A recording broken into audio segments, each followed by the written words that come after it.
Hello guys, आज आम्ही जाणार होतो चिंतामणी बाप्पांचे दर्शन करायला.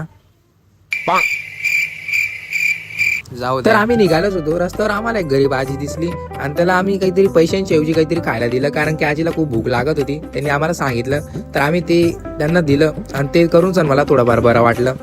तर डायरेक्ट आम्ही चालता डायरेक्ट दादरतून ट्रेन पकडली आणि पोहोचलो चिंचपोकळीला. आणि उतरल्याबरोबर स्टेशनच्या बाहेर राईट साईडने चालत गेलो मस्तपैकी 5 मिनिटं. आणि रस्त्यावर भेटली मला एक मांजर, ती झोपलेली होती. तर मी तिचा व्हिडिओ काढला. मला तशी सवय अशी व्हिडिओ काढायची. तर आम्ही गेलो बाप्पांचे दर्शन करायला. तर पाहिली, अरे बाप, इतकी गर्दी. तर या गर्दीमध्ये कसं काय थांबायचं तेच समजत नाही. तर फायनली आम्ही काहीतरी शॉर्टकट वापरला. आम्ही कसं तरी इकडे पोहोचलो. आणि तुम्ही बघू शकता चिंतामणीचा चिंचपोकळीचा गणपती बाप्पा. आणि इथपर्यंत पोहोचवण्यासाठी या दादाने आमची मदत केली. तर या दादाला थँक्यू यार भावा. तर आपला मिनी ब्लॉग इतकाच होता. तर जर तुम्हाला व्हिडिओ आवडला असेल तर लाईक करा, कमेंट करा, शेअर करा आणि बाय बाय.